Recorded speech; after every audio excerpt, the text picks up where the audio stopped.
Hi കൂട്ടുകാരെ, ഇന്ന് നമുക്കൊരു സിമ്പിൾ മുരിങ്ങയില തോരൻ ഉണ്ടാക്കിയാലോ.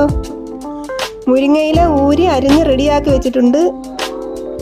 തേങ്ങ, പച്ചമുളക്, വെളുത്തുള്ളി, ഉപ്പ് എന്നിവ ചേർത്ത് ചതച്ച് അരപ്പ് റെഡിയാക്കി വെച്ചിട്ടുണ്ട്. ഒരു പാത്രത്തിൽ മുരിങ്ങയില ഇട്ട് വേവുന്നതിനാവശ്യമായ വെള്ളം ഒഴിച്ചു കൊടുക്കുക. ഞാനൊരു ചെറിയ ഗ്ലാസ്സിൽ അര ഗ്ലാസ് വെള്ളമാണ് ഒഴിച്ചു കൊടുത്തത്. അതിനുശേഷം അടച്ചു വെച്ച് വേവിക്കുക. മുരിങ്ങയിലയിൽ നന്നായി ആവി കയറി കഴിയുമ്പോൾ തുറന്ന് നമുക്ക് അരപ്പ് ചേർത്ത് കൊടുക്കാം. അരപ്പ് മുകളിലിട്ട് വീണ്ടും അടച്ചു വെച്ച് വേവിക്കുക. അരപ്പിലും നന്നായി ആവി കയറി വെന്ത് കഴിയുമ്പോൾ അടപ്പ് തുറന്ന ശേഷം ഇലയും അരപ്പും ഇളക്കി മിക്സ് ചെയ്യുക. വെള്ളത്തിൻ്റെ അംശം കൂടുതലായി ഉണ്ടെങ്കിൽ അടപ്പ് തുറന്ന് ലോ ഫ്ലെയിമിൽ അല്പനേരം ചിക്കി തോർത്തിയെടുക്കുക. ഇതാണ് സിമ്പിൾ